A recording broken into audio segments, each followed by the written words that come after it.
सो dear student, question number हम 12 solve करें। 12 में क्या है, find the equation of the circle whose radius with 5 radius 5 whose centre lies on the X axis and passes through the point 2 3 ना। जो equation हमें calculate करनी है सर्कल की, जिसमें जो सर्कल का सेंटर है, centre lies on the X axis, मतलब एक्स एक्सिस पर है वो। क्लियर। अब एक्स एक्सिस पे वो कहीं भी हो सकता है ना, ये यहाँ मैंने डायग्राम ड्रॉ कर दिया है, बट आपसे ये नहीं कहा गया कि एक्स एक्सिस पे है तो वो touches on the X axis, touches on the origin, मतलब ओरिजिन से पास हो रहा है। भाई एक्स एक्सिस पे तो यहाँ भी बन सकता है आपके पास, एक्स एक्सिस तो पूरी चल रही है, एक्स एक्सिस में यहाँ भी हो सकता है। तो हम ये नहीं कह सकते हैं कि जो डिस्टेंस है, ये रेडियस तो 5 सेंटीमीटर है आपके पास है ना, जो भी सर्कल बन रहा है उसकी त्रिज्या कितनी 5 सेंटीमीटर है वो, लेकिन क्लियर है कि एक्स एक्सिस पे है वो, तो कोऑर्डिनेट एक्स का ही होगा, वाई का तो कोऑर्डिनेट होगा नहीं। मतलब कोऑर्डिनेट हमारे पास क्या होंगे, सेंटर के जो केंद्र के निर्देशांक होंगे वो होंगे h0, है ना, h0 होगा क्योंकि एक्स एक्सिस पर है। वाई का कोई कनेक्शन दिया भी नहीं गया क्वेश्चन में, तो क्लियर है कि h0 होगा। लेकिन h की वैल्यू क्या होगी, h की वैल्यू 5 ही होगी, ये हम नहीं कह सकते। क्यों? क्योंकि ये हम तब कह सकते थे जबकि touches on the origin, origin को टच कर रहा है वो, है ना, तो हमारा इतना डिस्टेंस 5 हो सकता था यहाँ पर। लेकिन ओरिजिन का तो कोई जिक्र ही नहीं है, मतलब जो सर्कल है वो कहीं भी ड्रॉ हो सकता है, इस साइड भी हो सकता है, एक्स एक्सिस तो पूरा बन रहा है, सर्कल यहाँ भी हो सकता है, तो ये तो डिस्टेंस, ये ओरिजिन तो यहाँ पर है, ये 5 सेंटीमीटर यहाँ भी हो सकती है रेडियस, तो 5 सेंटीमीटर का तो आप कहीं भी ड्रॉ कर सकते हैं। तो एच कोऑर्डिनेट हमारे पास नहीं है, तो एच कोऑर्डिनेट नहीं है, इसका मतलब हमें एच कोऑर्डिनेट कैलकुलेट करना पड़ेगा। क्लियर? ये वाला, ये मैंने एक्चुअली रेडियस आपको दी थी, तो आपको एक तो एच कोऑर्डिनेट कैलकुलेट करना है। रेडियस आपके पास कितनी है, रेडियस मतलब आर, मतलब त्रिज्या, वो आपके पास है 5। और क्या है आपके पास, point, point lie on the side, show कर देते हैं अपन इसे, point lies on the circumference, circumference पर कहीं पर कोई पॉइंट है जिसकी वैल्यू 2 3, है ना, ये पॉइंट पी मैंने शो कर दिया जिसकी वैल्यू 2 3। तो अब हमें करना क्या है, पॉइंट की वैल्यू हमारे पास 2 3 मतलब एक्स वाई हमारे पास है। कोऑर्डिनेट ऑफ द सेंटर आपके पास है h0, क्योंकि एक्स एक्सिस पर है, इसलिए h वाला कोऑर्डिनेट ही होगा, एक्स वाला ही होगा, के नहीं होगा, है ना। h0 हो गया, और रेडियस या त्रिज्या आपके पास कितनी 5। तो आप h की वैल्यू कैलकुलेट करेंगे, सबसे पहले h का आंसर हमारे पास नहीं है, और h का आंसर आएगा तो हम स्टैंडर्ड फार्मूला जो उसमें वैल्यू पुटअप करेंगे और सॉल्व कर लेंगे। क्लियर? और इनके टचेस होता, तो अगर क्वेश्चन में इंफॉर्मेशन होती कि टच कर रहा है, तो क्लियर है कि टच कर रहा है, दैट मीन्स ये इतना ही डिस्टेंस h का होता तो वो 5 ही होता, रेडियस के इक्वल ही। बट यहाँ पर टच नहीं दिया गया, इसका मतलब है कि कहीं भी हो सकता है वो एक्स एक्सिस में। और जो h कोऑर्डिनेट होता है वो डिस्टेंस फ्रॉम द ओरिजिन, है ना, ओरिजिन से डिस्टेंस होता है। तो क्लियरली यहाँ पर हम वैल्यू पुटअप करेंगे, फार्मूला हमारा अप्लाई करेंगे।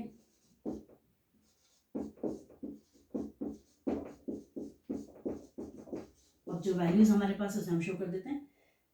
x की वैल्यू 2, जब भी पॉइंट आपको दिया जाएगा that means X Y, so 2 minus H whole square, Y minus K that means 3 minus 0, और रेडियस आपके पास है 5, आर की वैल्यू 5 है, दैट मीन्स 5 स्क्वायर। इसको सॉल्व कर दीजिए, h का आंसर आएगा। h का आंसर आने के बाद अगेन हम h और k के प्लेस पर वैल्यू पुट अप करेंगे, h, k एंड r, तो हमारा आंसर आएगा। सो हो गया 4 h square minus 4h plus 9, और ये जो 5 स्क्वायर है 25, इसको साइड शिफ्ट कर दिया मैंने, ठीक है। सो अगेन कैलकुलेट कर दीजिए, h स्क्वायर माइनस 4h, इसको तो शो किया, प्लस 4 प्लस 9, है ना, इसको प्लस कर दीजिए, दैट मीन्स आंसर हुआ आपके पास 13 प्लस 25 इक्वल्स टू 0। 25 को साइड शिफ्ट कर दिया था, negative. So h square minus 4h minus, कितना आंसर हुआ हमारे पास, yes 25 minus 13, that means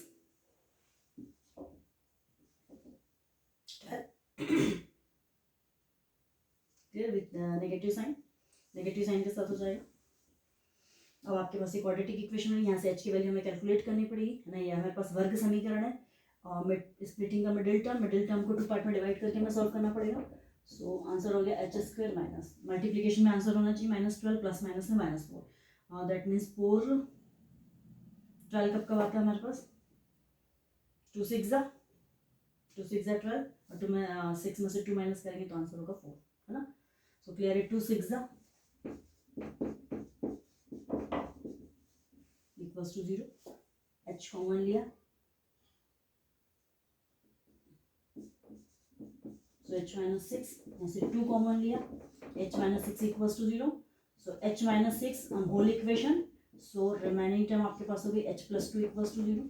clear? So h का आंसर आपके पास आ गया h माइनस 6, यही सॉल्व कर देते हैं, h minus six equals to 0, so h is equals to 6। और सेकेंड आपके पास आ रहा है h plus 2, so h is equals to minus 2। तो जो h की वैल्यू आपके पास आ गई है 6 और माइनस 2, है ना। 6 और माइनस 2 आ गई, 6 और माइनस 2 पे आप वैल्यू पुटअप कर दीजिए। एनीवन, दोनों पर आंसर हो जाएगा आपका।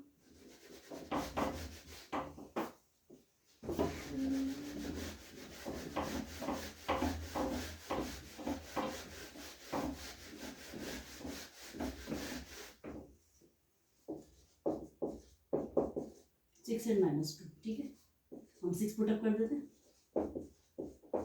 x minus 6, y minus 0 already था हमारे पास, और रेडियस हमारे पास थी 5 का स्क्वायर। सॉल्व कर दीजिए। X square plus 36 minus 6 to 12 है, हमने फॉर्मूला अप्लाई किया, minus B whole square plus Y square minus 25 equals to 0। 25 को भी साइड शिफ्ट कर दिया। सो फाइनली जो आंसर हमारा आएगा X square plus Y square. Equation show करने की पैटर्न ये है कि X square and Y square, पहले स्क्वायर की टर्म को हम शो करें, देन माइनस 12x, वाई वाली टर्म हमारे पास नहीं आ रही, 25 माइनस 36, दैट मीन्स माइनस कर दीजिए 11। ये इक्वेशन हो गई हमारे पास सर्कल की, ठीक है।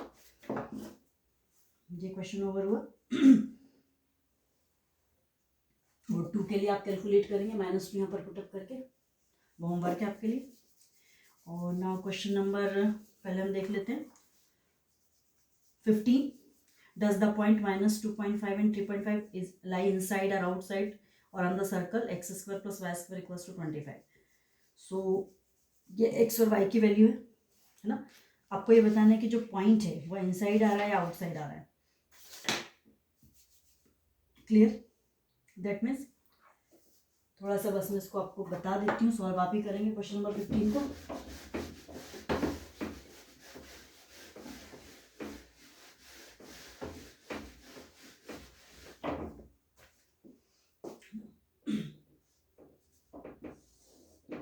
कोई भी पॉइंट है, पॉइंट है ना, point lies on the circumference, circumference पर है और ये रेडियस है ना। क्लियर? रेडियस जो भी है, तो रेडियस के इक्वल अगर आ रहा है पॉइंट, है ना, X Y, suppose this is P and this is O ना, पी ओ। अगर आपने डिस्टेंस कैलकुलेट, ये आपको डिस्टेंस कैलकुलेट करना पड़ेगा। अगर रेडियस के इक्वल आ रहा है दोनों, P O square is equal to R square, R square के इक्वल आ रही दोनों टर्म, आर मतलब रेडियस है ना, और पी ओ मतलब ये वाला डिस्टेंस। अगर ये दोनों दूरी, अगर ये दोनों दूरी बराबर है, इसका मतलब कि जो पॉइंट है वो कहाँ पर है, सर्कमफेरेंस पर है ना। और इन केस अगर पॉइंट आउटसाइड है, मतलब सर्कल के बाहर है ना, यहाँ बन रहा है पी, तो क्लियर कि रेडियस तो इतनी है और ये वाला डिस्टेंस ज्यादा होगा आपके पास। क्लियर?